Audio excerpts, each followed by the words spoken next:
আসসালামু আলাইকুম। কেমন আছেন সবাই? আশা করি ভালো আছেন। আজকে আমি হযরত ওমর ফারুক রাদিয়াল্লাহু তাআলা আনহুর জীবনযাপন সম্পর্কে বলব।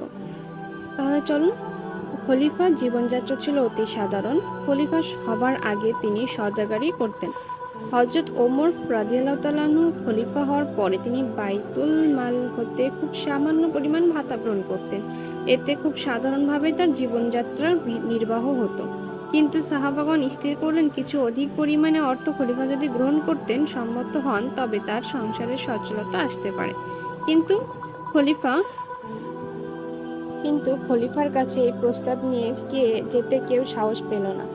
তারা স্থির করলেন হযরত হাফসা খলিফা ওমর রাদিয়াল্লাহু তাআলা আনহু এর অতি আদরণী কন্যা। তার কাছে কথাটা বললে হয়তো বা কাজ হতে পারে।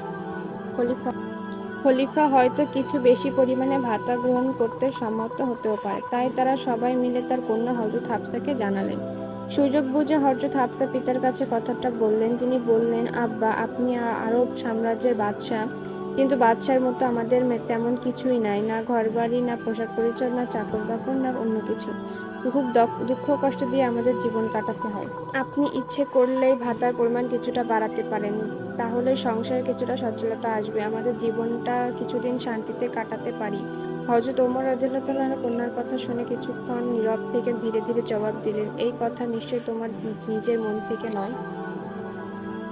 কেউ হয়তো পরামর্শ দিয়ে থাকবে, কিন্তু মা, আমাদের তেমন কোনো অভাব তো নাই। রাসূল সাল্লাল্লাহু আলাইহি সাল্লামের জামা কাপড়, আসবাবপত্র, সজ্জা দ্রব্য, চলাফেরা সবকিছুই তো জানো মা।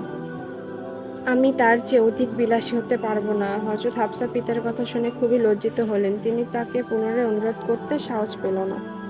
এটাই ছিল আজকের আমার গল্প। ধন্যবাদ সবাইকে। আশা করি ভালো লাগবে।